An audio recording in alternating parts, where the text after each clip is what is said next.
Epístola de Santiago, capítulo 4.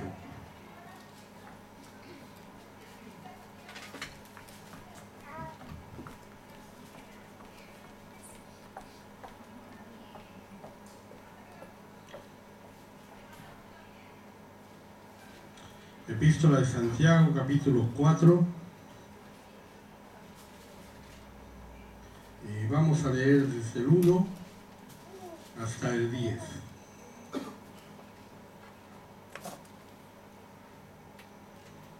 Santiago, capítulo 4, del 1 al 10. Vamos a leerlo en forma antifonal. Dice la Escritura: ¿de dónde vienen las guerras y los pleitos entre vosotros? ¿No es de vuestras pasiones las cuales combaten en vuestros miembros?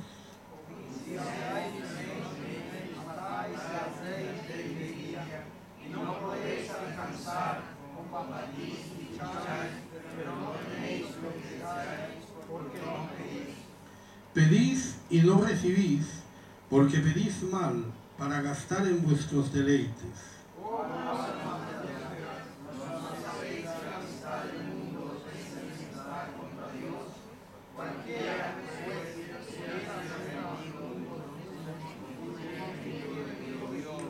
¿O pensáis que la Escritura dice en vano: el Espíritu que Él ha hecho morar en nosotros nos anhela celosamente?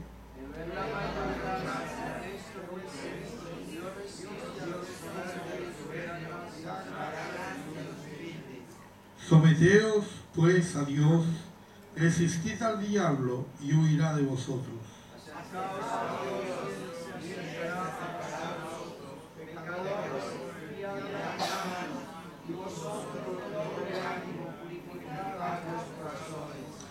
Afligíos y lamentad y llorad, vuestra risa se convierta en lloro y vuestro gozo en tristeza.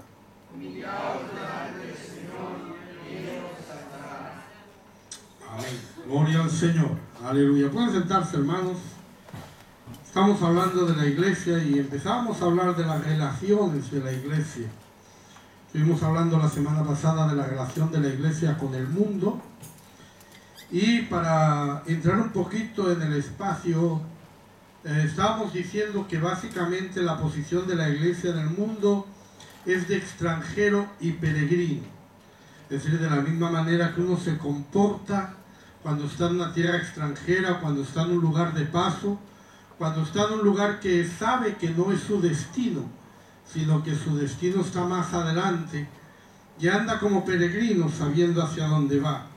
Sabíamos también que en ese tiempo nosotros teníamos que denunciar o teníamos que hablar del mal del mundo, teníamos que predicar el Evangelio, y que eso iba a hacer que fuéramos aborrecidos por el mundo, como el Señor también fue aborrecido porque Él no era de este mundo y nosotros tampoco somos del mundo.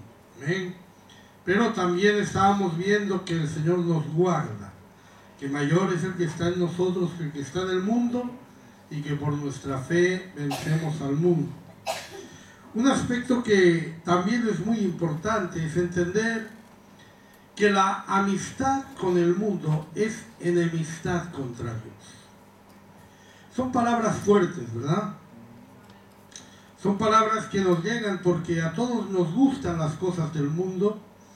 Hay muchas cosas en el mundo que nos atraen, y muchas veces nosotros no nos damos cuenta de que realmente cuando nosotros actuamos contra la voluntad de Dios o no actuamos de acuerdo a esa voluntad, no solamente estamos pecando, no solamente estamos molestando a Dios, sino que nos estamos constituyendo en sus enemigos.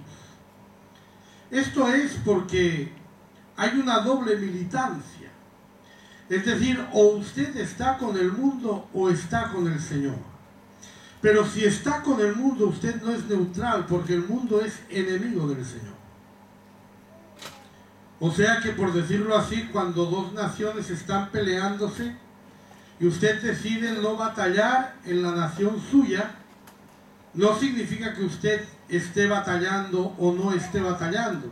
Significa que está batallando en la nación contraria, la que está causando el daño. ¿Amén? No estamos en ningún terreno neutral. Cuando usted peca, no está en un terreno neutral pecando, está en el mundo pecando. Y por consiguiente está en la parte que es enemiga de Dios. No solamente es decir yo fallé, es que yo deserté, es que yo me fui al enemigo, es que me apunté al enemigo. Por eso es que dice la Biblia que la amistad con el mundo es enemistad para con Dios. ¿Y por qué es tan importante esto? Porque la amistad se elige. Usted no eligió a sus padres, no eligió a sus hijos, usted no eligió a sus hermanos ni a sus hermanas, ni siquiera eligió la nación en la que nació. Usted podría haber nacido en cualquier otra nación que no fuera la que usted nació, ¿verdad? No escogió nada, pero sus amigos usted los elige. Son amigos suyos porque usted los ha escogido. Cuando miramos al Señor Jesús, nosotros podemos ver que Él iba por todas partes. Él se juntaba con toda clase de personas, algunos incluso le criticaban por eso, pero de poco se dice que fueran amigos de Jesús. En Juan capítulo 11, versículo 5, podemos leer desde el 3 hasta el 5.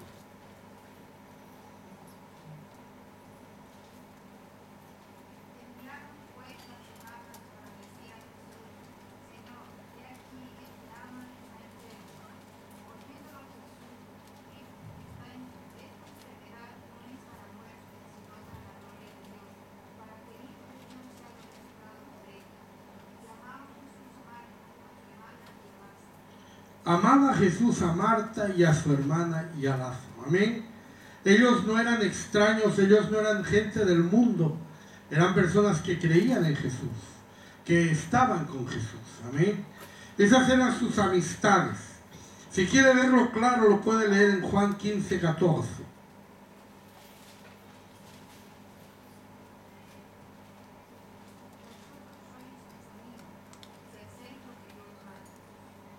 Amén. ¿Qué se requiere para ser amigo de Jesús?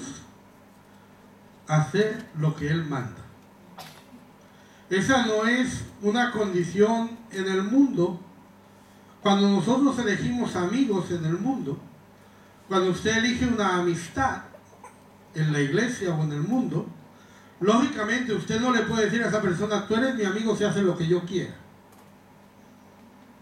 Porque uno elige sus amigos y acepta a sus amigos con defectos y con virtudes. ¿Amén? Siempre que nosotros tenemos un amigo, ese amigo nos pueda hacer daño, pero seguirá siendo nuestro amigo, porque siempre todos, pues nos dice Santiago que quien no ha ofendido con la lengua es un varón perfecto, ¿no? Es complicado esto. Pero aunque los amigos nos hagan daño, siguen siendo nuestros amigos. Aunque nuestros amigos se equivoquen, apoyamos a nuestros amigos, los reconocemos como amigos. Pero cuando hablamos del Señor, la cosa varía, porque el Señor es el que tiene la autoridad, el Señor es el que tiene la verdad, el Señor es el que tiene la perfección. Por lo tanto, si usted quiere ser amigo del Señor, tiene que hacer lo que Él pide. ¿Qué quiere decir eso? Que cuando usted no hace lo que Él pide, se constituye enemigo de Dios. No es su amigo. Dios no tiene amigos, sino aquellos que hacen su voluntad. Amén. Te me dice, pero hermano, siempre todos pecamos. Yo no estoy hablando de que usted siempre haga la voluntad de Dios, pero cuando usted hace la voluntad de Dios, usted es amigo de Dios. Y cuando no la hace, usted es enemigo de Dios. Así es como el Señor nos lo plantea. Amén. Por eso dice que nosotros debemos ser también buenos con nuestros enemigos. ¿Eh? Eso no quiere decir que nuestros enemigos sean nuestros amigos. Son nuestros enemigos, pero debemos ser buenos con ellos, como Jesús fue bueno con todo el mundo. ¿Eh? En Proverbios 25, 21 y 22.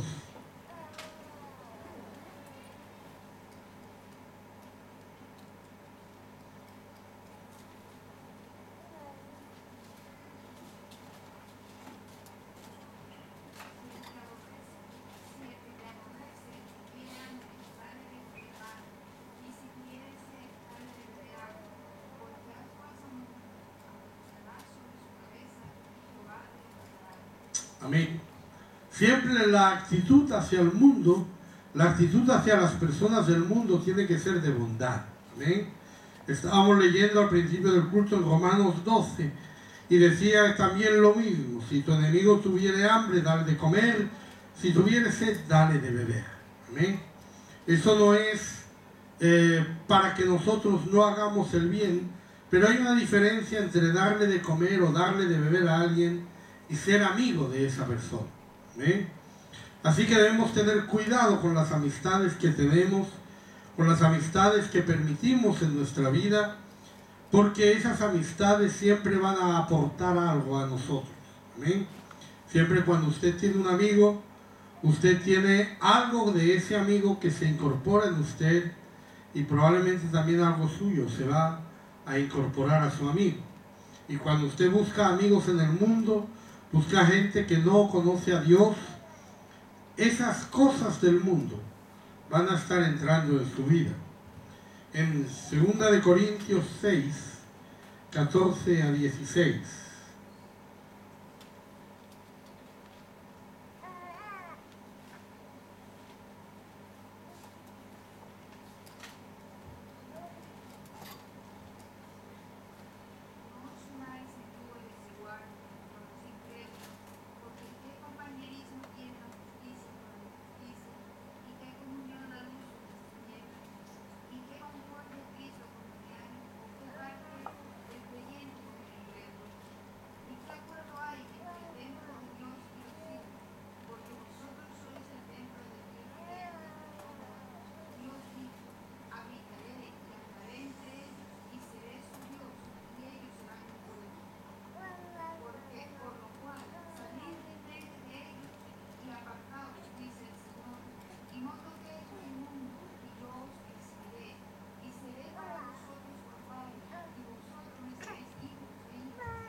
Amén.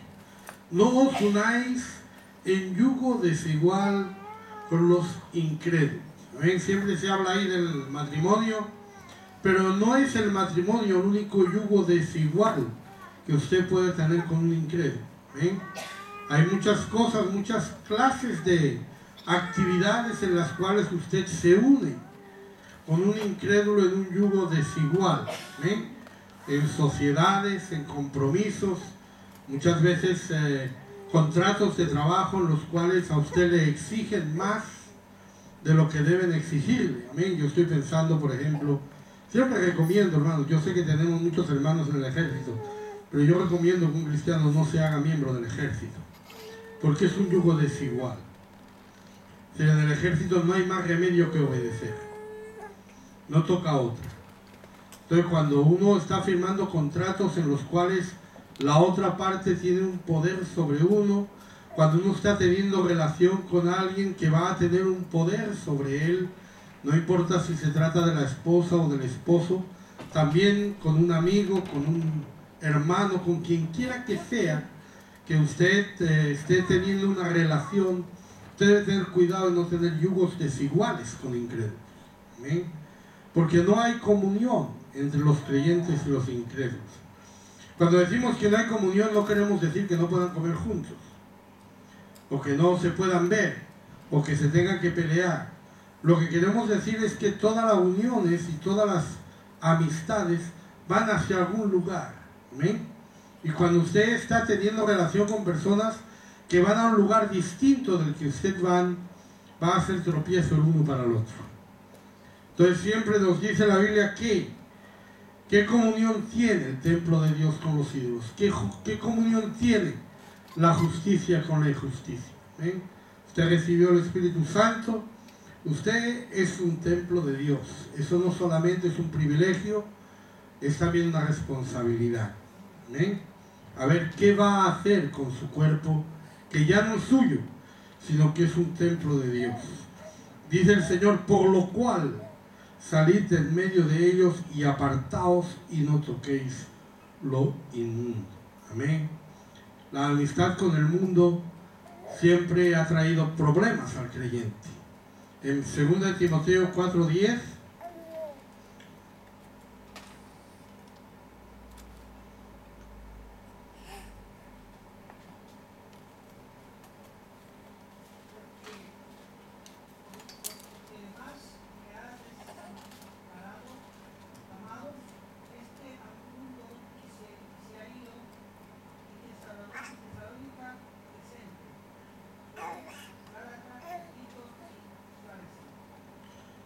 Demas me ha desamparado amando este mundo. No era el propósito de Demas. Fíjese, Demas es un hermano, está con Pablo, ¿ven? No sé, vamos a decir que Pablo era su pastor, por decir algo, ¿eh? No era el propósito de Demas dejar a Pablo.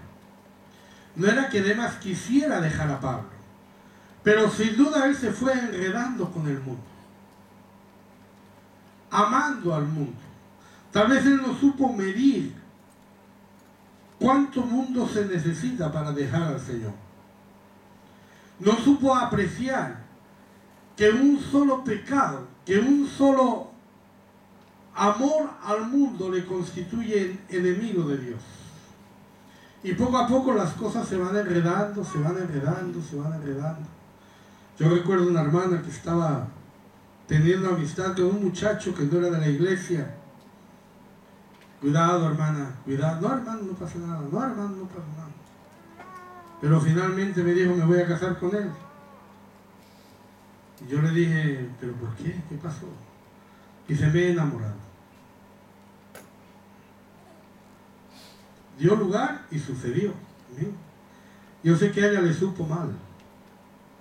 Yo sé que a ella le dolió, pero llegó un punto que el mundo había tomado, vamos a decirlo así, una autoridad sobre ella desigual. Había llegado al punto que era más lo que mandaba el mundo que lo que mandaba el Señor. Y ella no estaba dispuesta a renunciar a ese muchacho del mundo para ganar la comunión del Señor. Y así ella hoy no está en la iglesia. Así es como son las cosas, amén. Yo eso lo digo para advertirle, que a veces parece que uno dice, no, yo puedo tener amistad con este, puedo tener amistad con el otro, puedo hacer lo que quiera, a mí eso no me va a afectar mi vida espiritual, yo estoy seguro en lo que creo, pero nadie está pensando en eso. Cuando Demas se fue amando este mundo, no fue que era su deseo de primera hora, o que cuando él se convirtió dijo, algún día me voy a ir, sino que poco a poco esas cosas fueron tomando cuerpo. Y cuando usted ama al mundo, se constituye en enemigo de Dios, porque el mundo es enemigo de Dios. Y el mundo va a estar en usted. Cuando usted ama al mundo, el mundo no va a estar con usted de una manera neutra. ¿Sabe? Muchas veces el mundo se presenta de una manera neutra. Usted encuentra una amistad allí en el mundo y le dice, no, yo no me meto en lo que cree cada uno, usted crea lo que quiera. Eso no importa, usted crea lo que quiera, de todos modos podemos tener amistad. No importa, yo respeto lo que usted piensa. Pero ¿sabe qué hay detrás de eso? Detrás de eso hay la expresión, respete usted lo que pienso yo. Y debemos respetar lo que piensa el mundo. Hay una hermana, esta no es de esta iglesia, era de la iglesia de Valencia, y no de la iglesia actual de Valencia, sino hace muchísimos años. Ella ya era mayor, no tenía novio y se casó con un muchacho del mundo. Y el muchacho del mundo le dijo a ella que él le iba a respetar.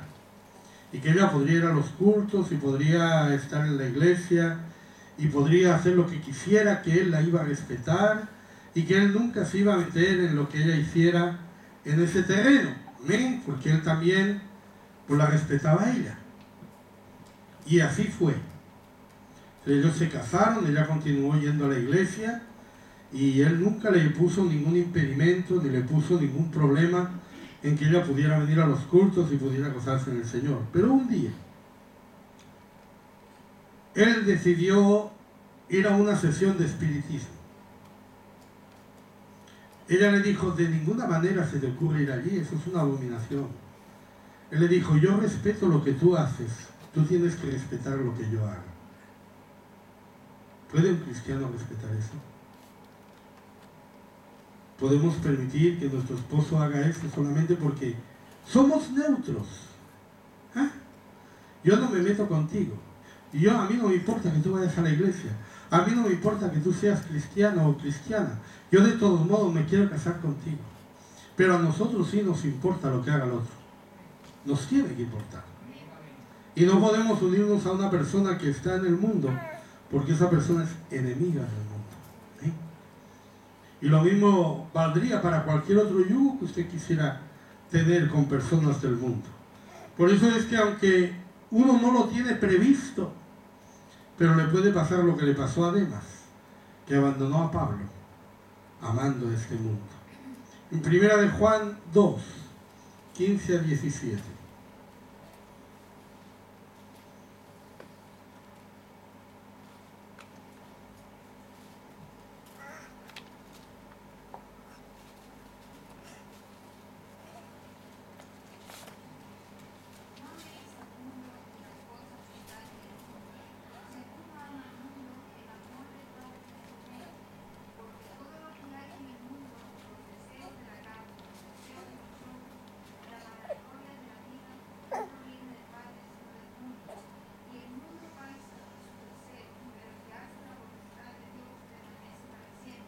Amén. No améis el mundo ni las cosas que están en el mundo.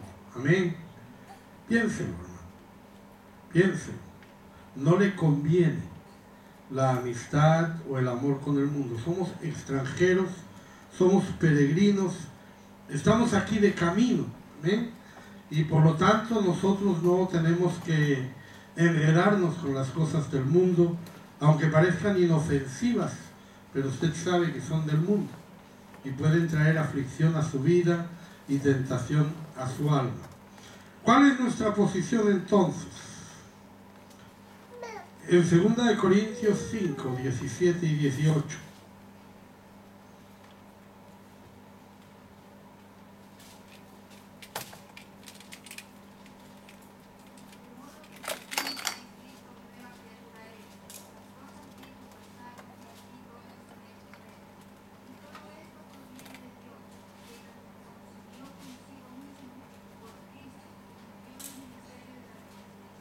Amén. Las cosas viejas pasaron. Usted ha estado en el mundo, usted estuvo en el mundo un tiempo. Eso ya pasó. Ahora ya no está en el mundo, es una nueva criatura. ¿Y de dónde viene esto? Dice, todo esto proviene de Dios. Porque usted ha venido a refugiarse en las alas del Todopoderoso. Y por lo tanto, ya no tiene que ver con ese mundo. Nuestra relación hoy con el mundo, nuestra posición personal con el mundo, es de muerte. En Gálatas 6:14.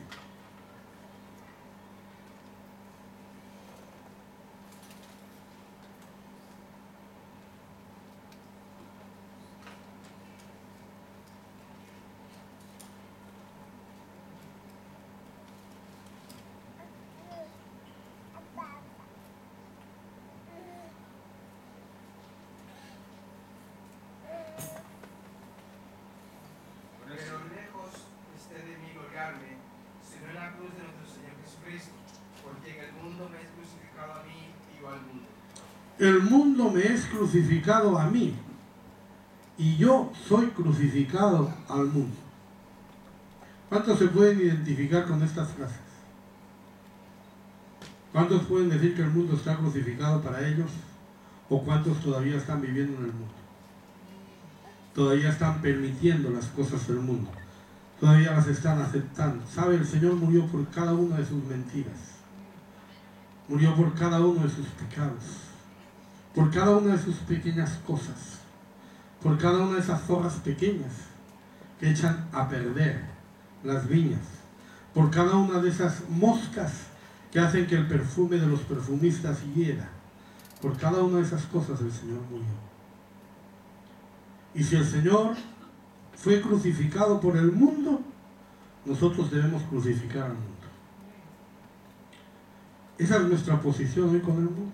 ¿Ven? Y es difícil, yo lo sé, pero tiene que ser nuestra posición. ¿Ven? Crucificados al mundo. No hay nada en el mundo que merezca que nosotros le tengamos simpatía, amistad, etc. Sí vamos a hacer el bien al mundo. Sí vamos a amar al mundo. Sí vamos a predicarles el Evangelio. Sí les vamos a dar de comer cuando tienen hambre. Les vamos a dar de beber cuando tengan sed. Pero no vamos a tener amistad con el mundo. La amistad la vamos a reservar para el Señor. Y si usted quiere ser amigo del Señor, el Señor le dice, si hacéis lo que yo os digo. Amén, gloria al Señor. Así que la relación de la iglesia con el mundo es un poquito sutil, ¿no? Somos extranjeros, somos peregrinos, pero no debemos pasar desapercibidos ni de puntillas por el mundo para llegar hasta los cielos, sino que tenemos que predicar el Evangelio. Y cuando predicamos el Evangelio y descubrimos el mal del mundo, el mundo nos aborrece. Pero a pesar de eso, nosotros debemos seguir allí sabiendo que el Señor nos guarda. Nuestra posición delante de la gente del mundo, delante de la gente de este mundo, es de traerlos al Señor. Si no, no hay lugar a la amistad. Si no, no hay lugar a la relación. Si no, no hay lugar a ningún tipo de compromiso, sino solamente predicar el Evangelio. Amén. Bien, vamos a hablar de otra relación de la iglesia también muy importante. La relación de la iglesia con el gobierno. Vamos a pensar en primer lugar en que Dios es un Dios de orden. Es un Dios de autoridad. En Eclesiastés 5, 8 y 9.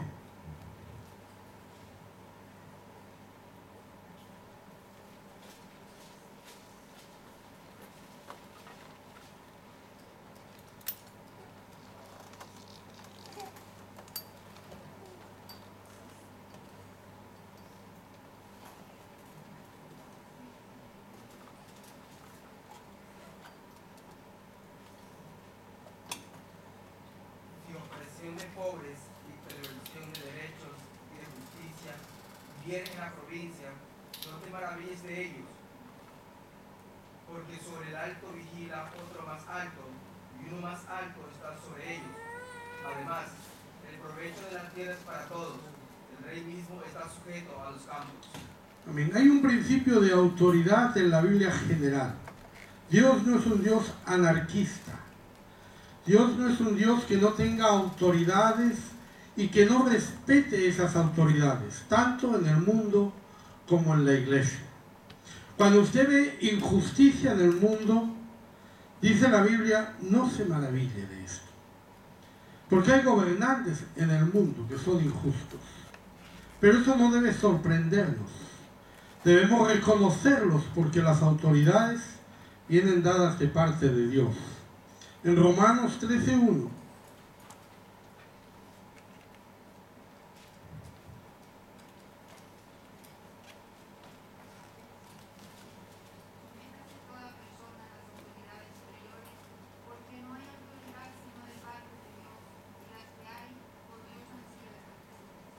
Amén. Cuando Pablo está escribiendo a los romanos esto, sométanse a las autoridades superiores, porque no hay autoridad sino de parte de Dios y las que hay por Dios han sido establecidas.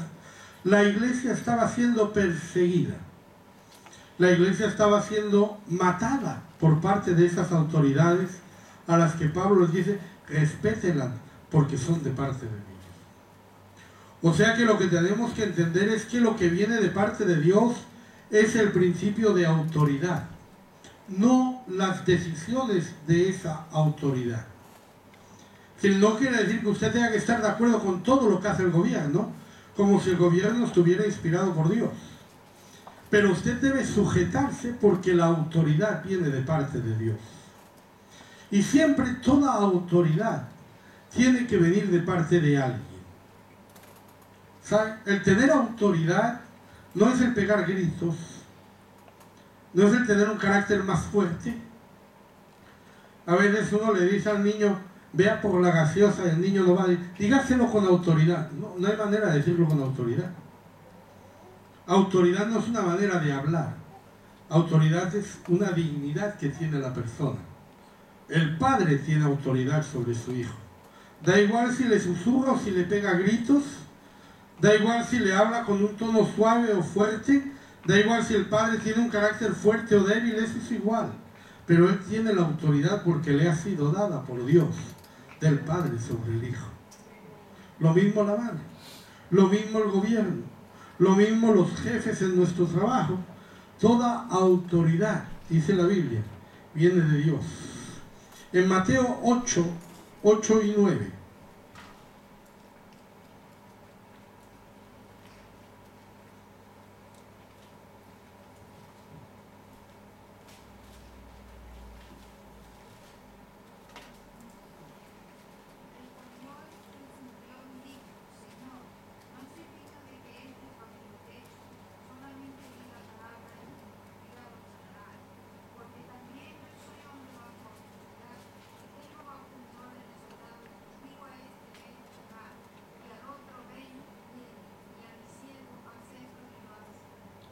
Este hombre está hablando de su autoridad, ¿sí?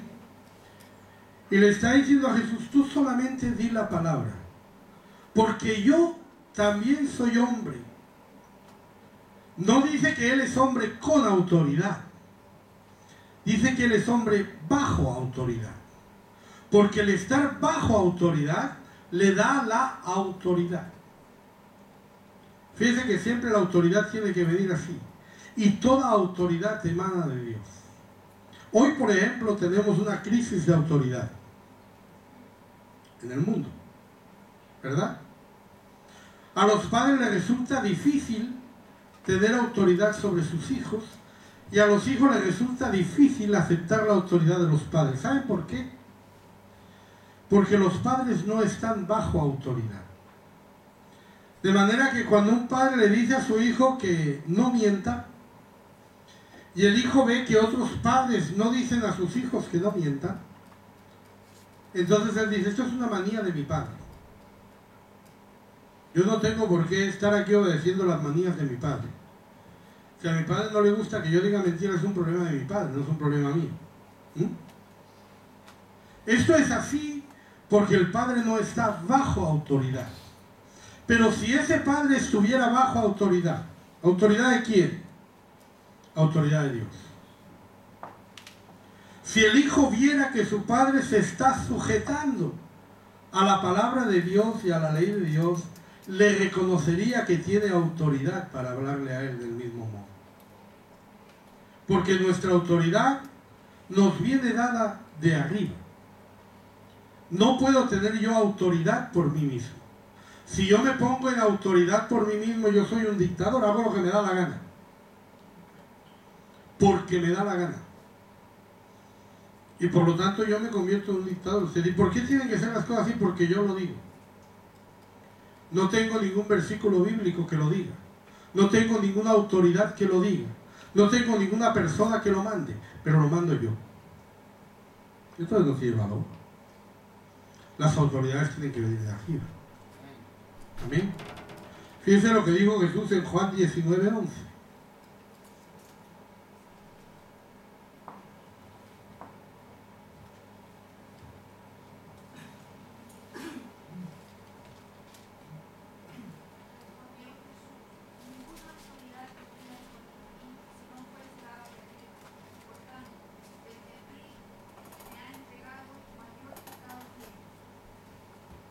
Eso fue lo que le dijo el Señor a Pilato, ¿no?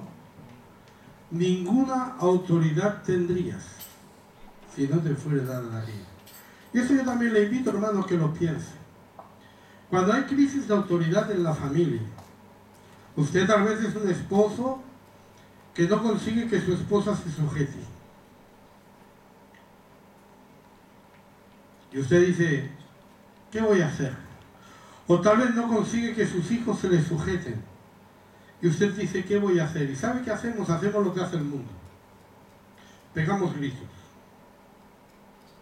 Pegamos. Pellizcamos. Procuramos por cualquier medio que esa persona reconozca nuestra autoridad. Pero yo le invito a que haga otra cosa. Ore. Pídale al Señor que le dé autoridad. Porque la autoridad viene de Él. ¿Amén? La autoridad viene de Él. Entonces usted le puede pedir al Señor que le dé gracia, que le dé autoridad con su esposa, con sus hijos, para que ellos puedan reconocer esa autoridad. Porque eso no se basa en gritos. Eso no se basa en que usted sea capaz, o porque usted sea más fuerte y le diga a uno, como no hagas esto te voy a pegar una torta, y el otro dice, si me pega una torta estoy perdido. Eso no es autoridad, eso es miedo, eso es coacción, ¿no? La autoridad es cuando usted entiende y esa persona habla. La autoridad en buena medida se basa en la confianza. Por tanto, hay una función distinta en Lucas 20, 24 y 25.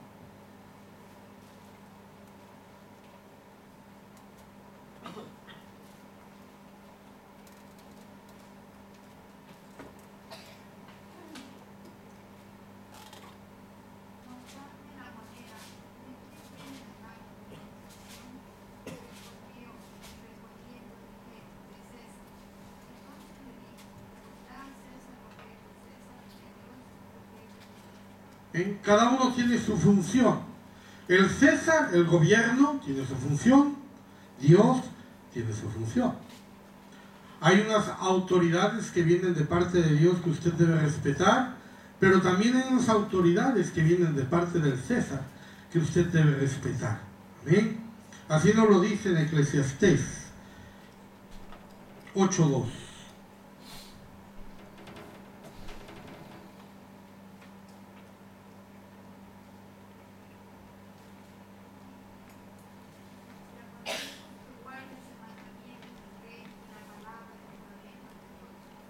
Guardes el mandamiento del rey y la palabra del juramento de Dios.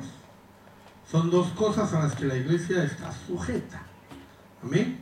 Está sujeta a Dios, está sujeta al rey, al gobierno, a las autoridades. En 1 de Pedro 2, del 13 al 17.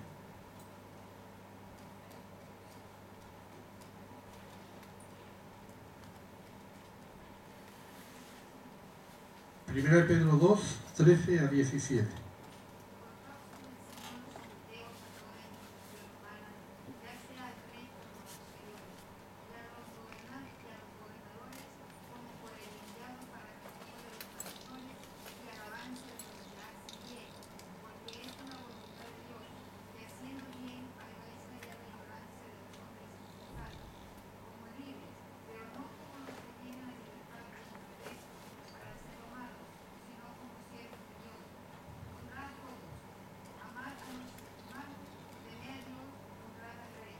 Amén. Por causa del Señor, someteos a toda institución humana, ya sea al rey como a superior.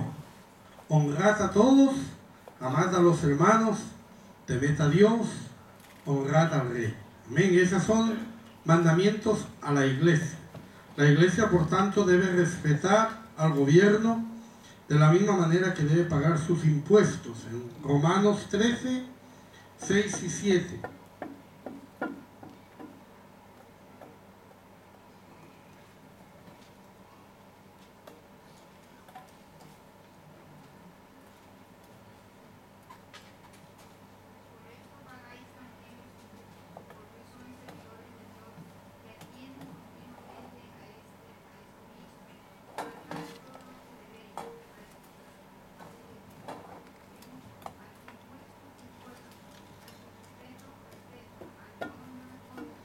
Amén.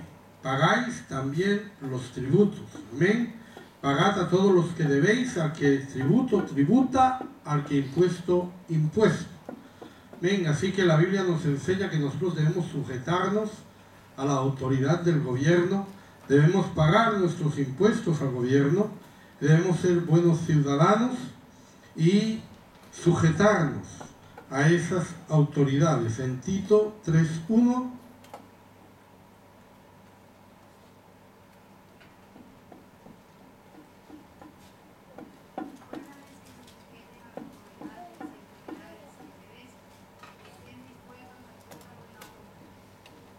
Amén. Así pues, podemos ver, por ejemplo, la actitud que tomó Pablo en una ocasión, cuando él no se dio cuenta que estaba delante de una autoridad, en Hechos 23:5.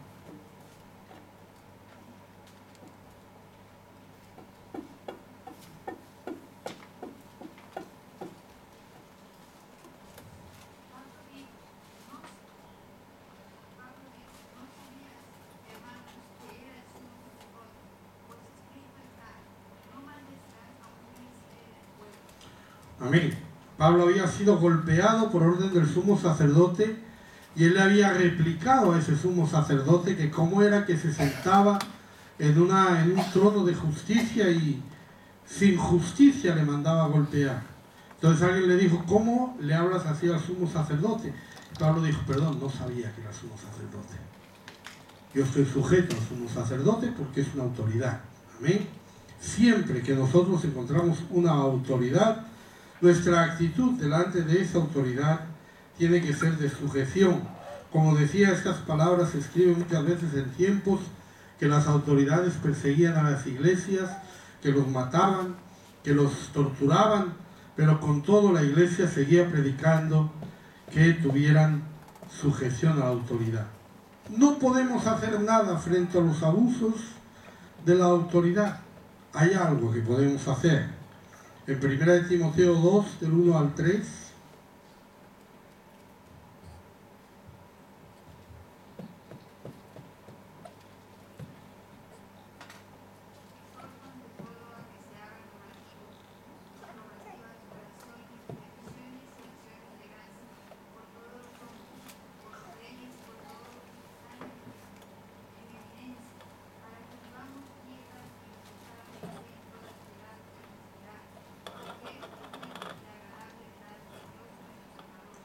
lo bueno y agradable delante de Dios no es que usted se vaya a las huelgas y a las manifestaciones, no es que usted se ponga contra el gobierno, no es que usted se levante contra la autoridad, sino que usted ore por esas autoridades para que podamos vivir quieta y reposadamente. Amén. Por tanto, la relación de la iglesia con el gobierno y de cada hermano con el gobierno debe ser de completa sujeción. Amén. Para pagar sus impuestos, para andar conforme a las leyes del país, para hacer conforme lo que las autoridades le mandan. Ahora bien, hay una incompatibilidad. En Hechos 4, 19 a 21.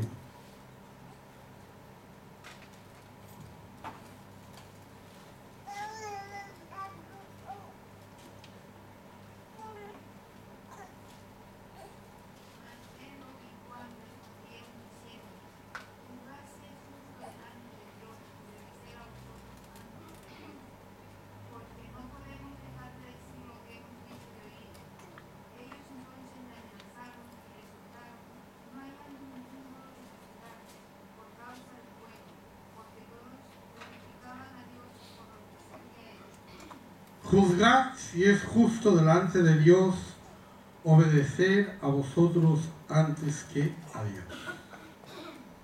¿Cuándo nos encontramos con esa posición? ¿Cuándo encontramos incompatibilidad? Es sencillito. No crean que hay que hablar demasiado. Cada uno tiene su función. El gobierno no debe tener una función espiritual y la iglesia no debe tener una función de gobernar. Cada uno tiene su función. Al César lo que es del César y a Dios lo que es de Dios. Amén. Vamos a poner un ejemplito. Un guardia urbano, un mozo de escuadra, ¿no? Tiene una autoridad. Amén. Usted reconoce esa autoridad. Usted va con el coche y usted ve un guardia urbano que un mozo que le hace así y usted para el coche. ¿Amén? Porque tiene autoridad. El mozo no necesita pegar gritos. No necesita hacer así. No. Simplemente levanta su mano y usted se sujeta. Porque tiene autoridad. Así funciona la autoridad. La autoridad no funciona a gritos, ni a coacciones, ni a amenazas, ni nada. Funciona así. Cuando una persona tiene autoridad y usted reconoce la autoridad de esa persona, cuando esa persona hace así, usted para el coche. ¿Ven? Y si usted no está de acuerdo con la decisión del urbano, y el mozo de escuadra le está poniendo una multa y usted no está de acuerdo con la multa, ¿usted qué hace? Usted no le reclama al mozo de escuadra esa multa, se la reclama al ayuntamiento, que es quien le dio la autoridad al mozo. ¿Ven? Siempre uno va, fíjense, no va a esa persona que tiene la autoridad, sino a la persona que le dé la autoridad, porque si tiene autoridad, es porque otro se la ha dado. Así que si a usted le parece que el gobierno es injusto, ¿a quién se va a quejar? ¿Al gobierno? Quéjese a Dios. Dios es el que dio la autoridad al gobierno. Preséntese delante de Dios, llévele en oración. Ahora, cuando ese guardia urbano usted un día se lo encuentra en el supermercado, el mozo de escuadra ese con todo su uniforme, se lo encuentra usted en el supermercado y usted va por allí comprando y llega al punto que va a comprar la leche, coge un cartón de leche, lo mete en el carro y el guardia urbano le llama la atención. Le dice, no, usted tiene que comprar leche Pascual. Y dice, ¿por qué tengo que comprar leche Pascual? Pues lo digo yo y soy una autoridad. Yo soy la autoridad. Usted sabe que yo soy mozo de escuadra, ¿no? Sabe que yo tengo autoridad, ¿verdad? Usted me obedece cuando le digo que se pare en la carretera, ¿no? Pues también me tiene que obedecer cuando le digo qué marca de leche tiene que comprar. Cada uno tiene su función. Cada uno tiene su lugar. En mi vida espiritual no va a mandar el gobierno. Yo le reconozco su autoridad, pero no tiene derecho a decirme qué marca de leche tengo que usar. Para eso yo tengo otra autoridad. Cuando la autoridad del gobierno se enfrenta a la autoridad de Dios, debe prevalecer la de Dios. ¿Amén? Cuando el gobierno le prohíbe a usted que predique, no le vamos a hacer caso. El gobierno prohíbe que se ore, como hizo Nabucodonosor, que no permitía que se orara a nadie más que a él. Daniel no le hizo caso. Porque cada uno tiene su área y a veces, no solamente el gobierno, pero a veces las personas nos pasamos de área. Y uno tiene una autoridad por lo que sea y procura tener autoridad en más de lo que tiene. Y procura hacer valer su autoridad o su posición para abusar de ella, para otras cosas. Lo que se llama abuso de autoridad, ¿verdad? Porque una persona, por la autoridad que tiene, exige cosas que no están dentro de su competencia. Cuando el gobierno exige cosas que no están dentro de su competencia, en su vida espiritual usted no debe sujetarse al gobierno. Aunque usted deba sujetarse al gobierno en todo lo demás, por cuanto es un gobierno puesto por Dios y es una autoridad puesta por Dios, no es una autoridad espiritual. Es la autoridad para este mundo, para esta sociedad, en la que nosotros estamos de paso, como peregrinos, como extranjeros, pues lo que nos toque hacer con el gobierno lo haremos, pero en nuestra vida espiritual hay una incompatibilidad. Cuando obedecer al gobierno supone desobedecer a Dios, en ese momento nosotros tenemos que desobedecer al gobierno y obedecer a Dios. Y ahora me cabe decir una aclaración. Estoy hablando de cosas que Dios manda, no de cosas que usted hace. Es decir, que por ejemplo a veces uno dice, no, yo tengo que cuidar de mis hijos, pero también tengo que salir a evangelizar. Bueno, a usted Dios no le está mandando que salga a evangelizar, pero sí le está mandando que cuide de sus hijos. Por lo tanto, usted no dice, no, primero yo voy a obedecer a Dios y voy a salir a evangelizar. No. Lo que Dios manda es lo que Dios manda. ¿Amén? No es lo que usted quiere hacer, las actividades que quiere hacer. Yo me estoy ocupando. Muchas veces hay personas que se ocupan tanto en la iglesia que desatienden su familia. Eso ha pasado siempre. Personas que de pronto, incluso pastores conozco, que de pronto no han sabido cuidar de su familia porque su ministerio los absorbía. Y bueno, si el ministerio absorbe, es verdad que absorbe, pero también tenemos que tener el tiempo para nuestra familia. También tenemos que tener el tiempo para nuestros hijos, para nuestros padres, para nuestra esposa, para nuestro esposo. ¿Amén? Tiene que haber tiempo para todo. Claro que yo me puedo ocupar porque yo quiero estar predicando, quiero estar dirigiendo, quiero estar en el coro, quiero estar en el grupo de evangelismo, quiero estar en el grupo de no sé qué y en el grupo de no sé cuántos, y al final es que yo tengo las 24 horas ocupadas. Es mejor que si usted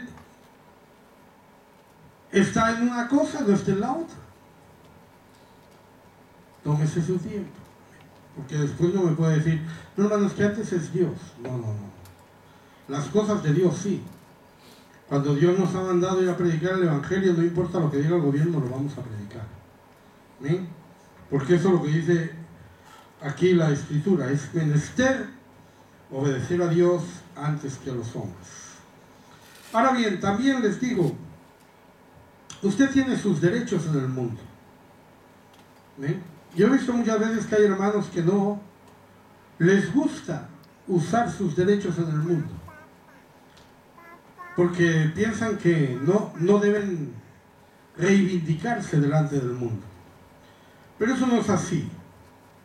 En Hechos 16, 22 y 23.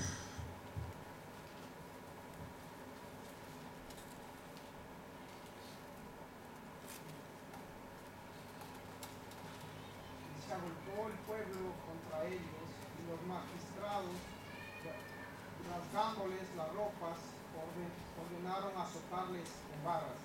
Después de haberles azotado mucho, los echaron en la cárcel, mandando al carcelero que los guardase con seguridad.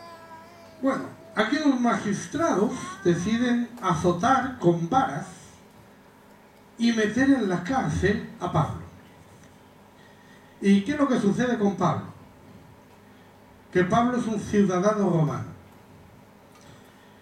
Eso quiere decir que él tiene los derechos que tienen los ciudadanos de Roma, que eran los privilegiados en el Imperio Romano. Eso también nos enseña que Pablo conocía por lo menos 4 idiomas. Los ciudadanos romanos hablaban latín y hablaría también griego como todo el mundo. Debió hablar hebreo porque él estaba siendo enseñado a los pies de Gamaliel y también sabría arameo. Es decir, Pablo era un hombre culto y él tenía la dignidad de ciudadano romano por haber nacido en Tarso. Tarso es una ciudad que consiguió esa ciudadanía y fue exenta de impuestos. Era el lugar donde vivía el procurador de la provincia de Cilicia y por lo tanto Pablo era un ciudadano romano con unos derechos. Uno de los derechos que tenían los ciudadanos romanos era que no se les podía azotar sin una sentencia judicial. Incluso si alguien les azotaba sin una sentencia judicial, sería condenado a muerte, porque ellos eran ciudadanos romanos. Otra cosa era que no se les podía crucificar. Por eso es que Pablo murió a espada. No murió crucificado, ni murió en tormento, ni murió martirizado, porque a un ciudadano romano no se le podía hacer todo eso. En Hechos un poco más adelante, en Hechos 16, 35 a 39. Cuando fue de día, los magistrados enviaron alguaciles a decir: suelta a aquellos hombres. Y el carcelero hizo saber estas palabras a Pablo: los magistrados han mandado a decir que se os suelte, así que ahora salid y marchaos en paz. Pero Pablo les dijo: después de azotar nos públicamente sin sentencia judicial, siendo ciudadanos romanos, no nos echaron en la cárcel y ahora nos echan encubiertamente, no por cierto, sino vengan ellos mismos a sacarnos. Y los alguaciles hicieron saber estas palabras a los magistrados, los cuales tuvieron miedo al oír que eran romanos, y viniendo le rogaron. Sacándoles, les pidieron que salieran de la ciudad. ¿Cómo cambió la actitud de los magistrados, no? Cuando se enteraron que eran ciudadanos romanos, ¿eh? Pero Pablo hizo valer su condición de ciudadano romano. Él era cristiano, pero él hizo valer su condición de ciudadano romano. Él exigió sus derechos. Él dijo: ¿cómo nosotros hemos sido azotados siendo ciudadanos romanos?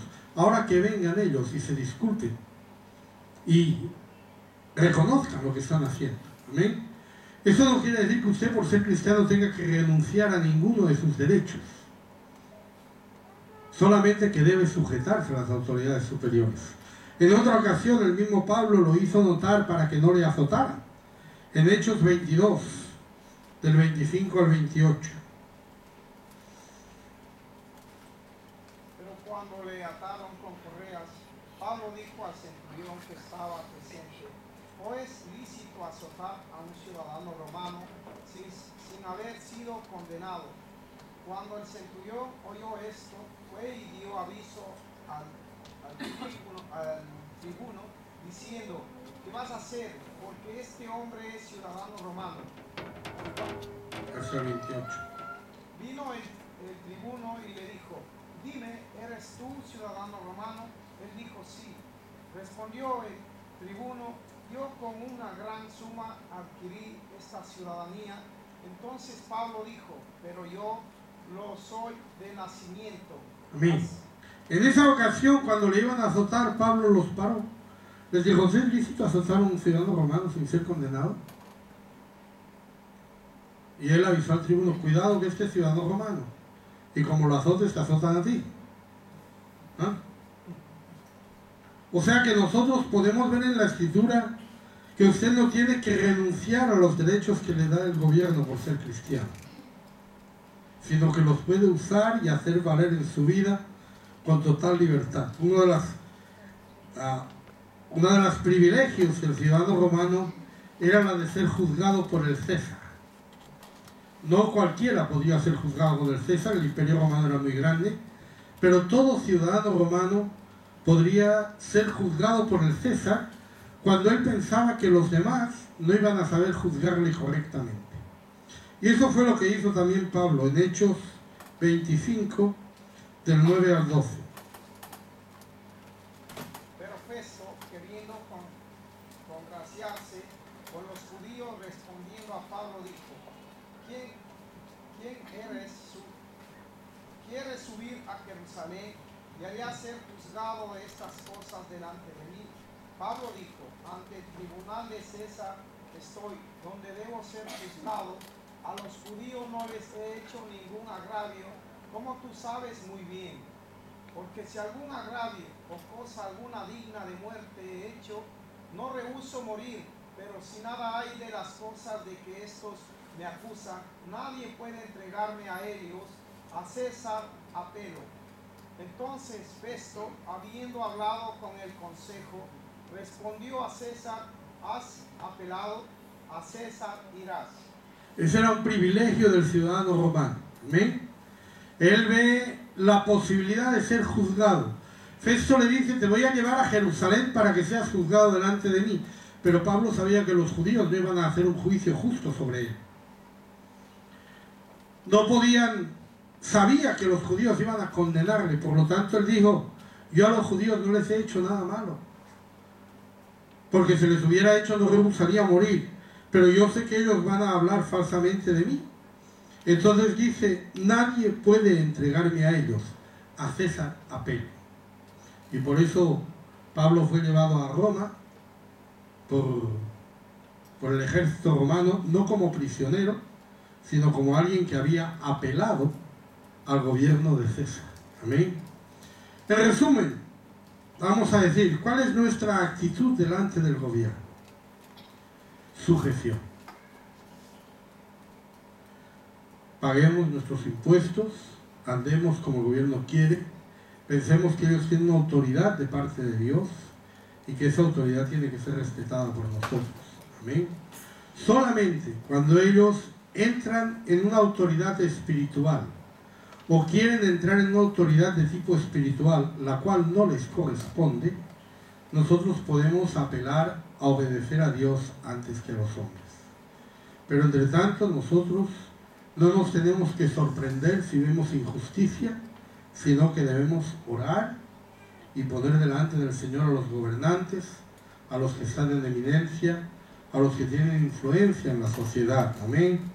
Y de esa manera que podamos vivir quieta y reposadamente en nuestro tiempo. Al mismo tiempo, usted tiene unos derechos de parte del gobierno, usted tiene unos derechos en esta sociedad a los que usted no necesita renunciar por ser cristiano, sino que usted va a renunciar a los derechos que sean contrarios a la palabra de Dios. Usted tiene derecho al aborto, pero no lo va a hacer. Tiene derecho al divorcio, pero no lo va a hacer. Tiene derecho a cosas que usted no va a hacer porque no son conformes a la palabra de Dios. Y por lo tanto, aunque sea su derecho, usted no puede apelar a que yo tengo derecho de acuerdo con el gobierno para hacerlo. Porque antes tenemos que obedecer a Dios antes que al gobierno. ¿Amén? Por tanto, de la misma manera que yo no obedeceré al gobierno cuando se meta en las cosas de Dios, de la misma manera yo voy a obedecer a Dios aunque el gobierno me permita no hacerlo. Porque esa es mi parte. ¿Amén? Ese es mi país. Yo soy peregrino, me voy para los cielos. Aleluya. Entre tanto que estamos aquí, pues nos toca peregrinar. Y usted tal vez piensa, bueno, yo mientras peregrino me puedo meter en política. Mal asunto. Son dos áreas distintas. ¿Amén? La política tiene una autoridad, el Señor tiene otra. Si usted se mete en política, usted no se puede meter en política para con la autoridad política obligar a cumplir la ley de Dios. ¿Sabe? No puede hacer eso. Porque la ley de Dios ha de cumplirse con el corazón, no con la ley. Pero no, si yo fuera gobernante prohibiría esto y esto y esto y esto y esto, que no es conforme a la voluntad de Dios. No tiene sentido. Si usted quiere prohibir o usted entiende que hay cosas que no se deben hacer, cada persona tiene que asumir ese reto. ¿Amén? Cada persona tiene que asumir eso. Usted como cristiano, usted asume que usted no se puede divorciar. No importa lo que diga el mundo. No importa lo que digan los vecinos. No importa lo que diga la ley. Importa lo que dice Dios, porque usted es un cristiano. Si usted no es cristiano y quiere divorciarse, pues allá usted. Está usted en el mundo, hace lo que hace el mundo y en el mundo va a seguir. Pero nosotros tenemos otra área. Es difícil de compartir esas dos áreas. Es difícil ser un político cristiano o un cristiano político. Es difícil. ¿Amén? Así que cuando nosotros miramos al gobierno lo vemos como alguien que gobierna el ¿qué? Un país en el cual yo soy extranjero, advenedizo y peregrino. No me interesa cómo sea el país. No me interesa cómo vaya el país. Solamente me afecta cuando me prohíbe ejercer como cristiano. Cuando me prohíbe andar en la voluntad de Dios. Ahí sí me molesta el país. Si no, yo me sujeto, pago mis impuestos y ando conforme a lo que es correcto delante de Dios. Amén. Gloria al Señor. Bueno, vamos a dejarlo ahí y vamos a cantar un poco. Amén.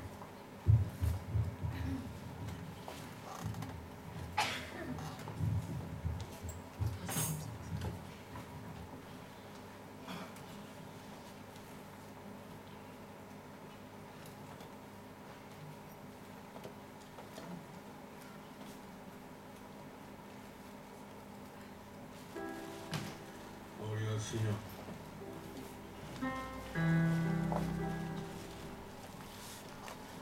Vamos a cantar el 95.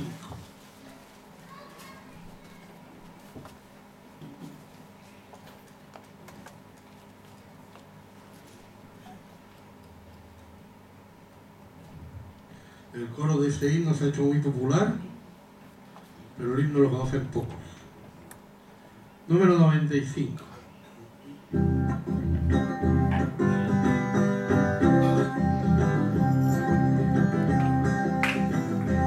En Egipto esclavo fui, sí o sí. En Egipto esclavo fui del vil faraón. Triste, muy triste estaba mi corazón, lloraba, hazme libre, Señor. Triste, muy triste estaba mi corazón, lloraba, hazme libre, Señor. Libre, tú me hiciste libre, tú me hiciste libre, libre, Señor. Rotas fueron las cadenas que estaban atando a mi corazón. Libre, tú me hiciste libre, tú me hiciste libre, libre, Señor. rotas fueron las cadenas que estaban atando a mi corazón. Fue Moisés a Faraón, sí, sí, oh sí. Fue Moisés a Faraón y le dijo así: deja ir a mi pueblo para rendirme culto, ha dicho el Señor. Deja ir a mi pueblo para rendirme culto, ha dicho el Señor. Libre, tú me hiciste libre, tú me hiciste libre, libre Señor. Rotas fueron las cadenas que estaban atando a mi corazón. Libre, tú me hiciste libre, tú me hiciste libre, libre Señor. Rotas fueron las cadenas que estaban atando a mi corazón. Faraón se endureció, sí, sí, oh sí. Faraón se endureció, no los dejó ir. Dios le envió 10 plagas de sed, trainó su espada, nos dio la libertad. Dios le envió 10 plagas de sed, trainó su espada, nos dio la libertad. Libre,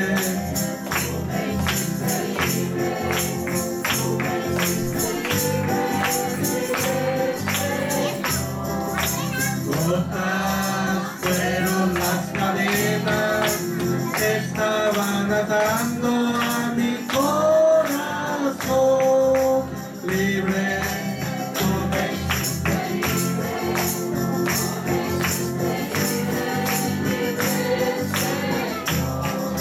rotas fueron las cadenas que estaban atando a mi corazón. Ahora que ya libre estoy, sí, sí, oh sí. Ahora que ya libre estoy, libre para ti. Quiero rendirte culto, quiero cantarte gloria, gloria a ti, Señor. Quiero rendirte culto, quiero cantarte gloria, gloria a ti, Señor. Gloria, gloria, aleluya, gloria, aleluya a ti, Señor. Gloria, gloria, aleluya, gloria, aleluya a ti, Señor. Libre, tú me hiciste libre, tú me hiciste libre, libre Señor. Rotas fueron las cadenas que estaban atando a mi corazón. Aleluya. Pueden sentarse.